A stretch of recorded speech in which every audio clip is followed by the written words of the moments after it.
Hi friends, அஸ்ஸலாமு அலைக்கும். எல்லாம் எப்படி இருக்கீங்க? இந்த ரம்ஜான் மாதம் ஆரம்பித்தாலே பர்க்கத்தான மாதம்தான், சூப்பராக இருக்கும். அதெல்லாம் சும்மா சொல்லக்கூடாது. அதே நேரத்தில் நம்ம கோயத்தை பொறுத்த வரைக்கும் காலையில் ஏஞ்சி வண்டியில் உட்காந்தோம்னா நைட்டு வரைக்கும் வேலை வந்துக்கிட்டே இருக்கும். மாற்றி மாற்றி மாற்றி மாற்றி இப்போ போயின்னு இருக்கிற வேலையை பார்த்தீங்கன்னா, மேடம் காலையில் ஏஞ்சி வேலையை கொடுத்துட்டாங்க. வாய்ஸ் மெசேஜ் போட்டாங்க. வாய்ஸ் மெசேஜை நான் எடுத்து பார்க்கல, தூங்கிட்டு இருந்தேன். அதனால ஃபோனே பண்ணிட்டாங்க, தெரியும் தூங்கிட்டு இருக்கிறான்ட்டு.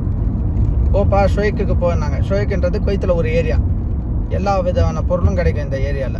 அதே அந்த விதத்தில் தஸ்ரிபான்னு, அதாவது நம்ம ஊர் சைடில் சொன்னோன்னா நம்ம காஞ்சி போன தோசையை ஊற வைப்பாங்க பார்த்தீங்களா, அந்த மாதிரி காஞ்சி போன தோசையை ஊற வச்சு அதில் மட்டனு சிக்கனு இந்த மாதிரி போட்டு வேறு லெவலில் செய்வாங்க.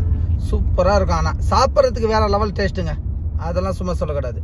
இந்த மாதிரி தான் குவைத்தை பொறுத்த வரைக்கும் காலையில் ஏஞ்சி உட்காந்தோமா நைட்டு வரைக்கும் வேலை செஞ்சுன்னே தான் இருக்கணும். இதே நம்ம ஊராக இருந்துச்சுன்னா நல்லா ஈத்து போட்டுன்னு தூக்கின்னு இருக்கலாம். அம்மா அப்பா வீட்டில் இருக்கிறவங்க எல்லாம் சமைச்சு எடுத்துன்னு வந்து வைப்பாங்க. சாப்பிட்டுக்கிட்டு பள்ளிக்கு போனோமா சாப்பிட்டோமா, பள்ளிக்கு போனோமா சாப்பிட்டோமான்னு ஜாலியாக இருந்துச்சு. குவைத்துக்கு வந்ததுலேருந்து லைஃபு வேறு லெவல் தான். அந்த லைஃபு வேறு லெவல் தான். இந்த மாதிரி அனுபவம் யார் யாருக்கு இருக்கோ கமெண்ட் பண்ணுங்கள், லைக் பண்ணுங்கள், சப்ஸ்கிரைப் பண்ணுங்கள் ஃப்ரெண்ட்ஸ். ஓகே, பாய்.